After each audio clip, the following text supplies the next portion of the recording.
তোবা করলে আল্লাহ কিভাবে ক্ষমা করেন?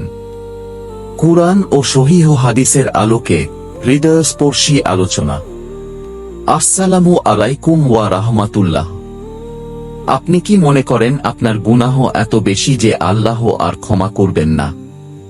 যদি এমনটা মনে করেন, তাহলে এই ভিডিওটি অবশ্যই শেষ পর্যন্ত দেখুন। কারণ কুরআনে আল্লাহ এমন একটি সুসংবাদ দিয়েছেন যা প্রতিটি গুনাহগার মানুষের জন্য আশার আলো। বন্ধুরা, আজকের ভিডিওতে 5টি বিষয় জানব। 1. আল্লাহর রহমত থেকে নিরাশ হবেন না। আল্লাহ তাআলা বলেন, হে আমার বান্দারা, যারা নিজেদের ওপর জুলুম করেছ, তোমরা আল্লাহর রহমত থেকে নিরাশ হজো না। নিশ্চয়ই আল্লাহ সব গুনাহ ক্ষমা করেন। তিনি অতি ক্ষমাশীল, পরম দয়ালু। সূরা আজুমার 39:53। 2. সত্যিকারের তওবা কি? তওবা শুধু মুখে আস্তাগফিরুল্লাহ বলা নয়। সত্যিকারের তওবার শর্ত গুনাহ ছেড়ে দেওয়া, গুনাহের জন্য আন্তরিক অনুতপ্ত হওয়া, আর সেই গুনাহে ফিরে না যাওয়ার দৃঢ় সংকল্প করা। কারো হক নষ্ট করলে তা ফিরিয়ে দেওয়া বা ক্ষমা চাওয়া। 3. আল্লাহ তওবাকারীকে ভালোবাসেন। আল্লাহ বলেন, নিশ্চয়ই আল্লাহ তওবাকারীদের ভালোবাসেন এবং পবিত্রতা অর্জনকারীদেরও ভালোবাসেন।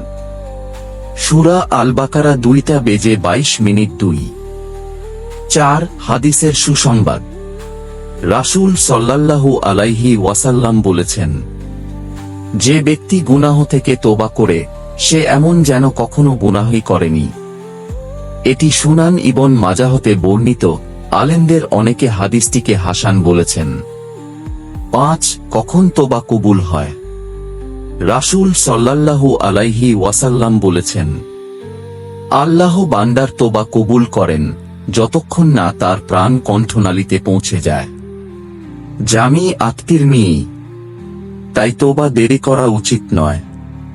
সমাপ্তি। ভাই ও বোনেরা, শয়তান চায় আপনি ভাবুন, আমার গুনাহ অনেক বেশি, আমাকে আর ক্ষমা করা হবে না। কিন্তু আল্লাহ বলেন, তাঁর রহমত থেকে নিরাশ হজো না। আজই তোবা করুন। হয়তো আজকের তোবাই আপনার জান্নাতের পথ খুলে দিতে পারে। আল্লাহ আমাদের সবাইকে আন্তরিক তোবা করার তৌফিক দান করুন, আমিন।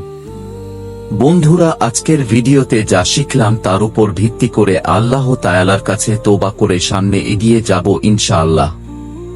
গুনাহ থেকে দূরে থাকার চেষ্টা করব ইনশাআল্লাহ। পরবর্তী ভিডিও পেতে চ্যানেলটি সাবস্ক্রাইব করে রাখুন। ভালো থাকবেন। আল্লাহ হাফেজ।